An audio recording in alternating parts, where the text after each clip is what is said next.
บ้านสมวนบอกรับตาโคงคนเท่าจุหา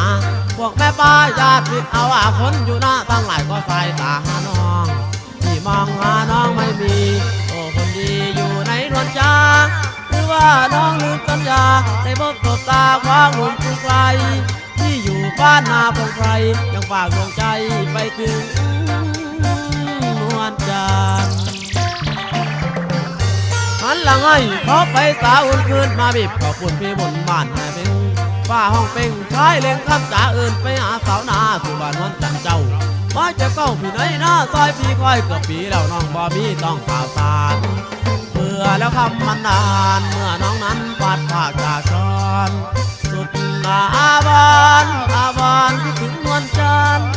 เจ้าก็อยู่สูงลาท้องทุ่งที่เคยอาบเช้าที่มีแต่เศร้ารักเราไม่ยอดนวลจันทร์แม้ว่าเขาไปหวานนวลจันทร์นี่ไม่หันกลับมา กลับสู่รักดินแดนบ้านหาเจ้าตา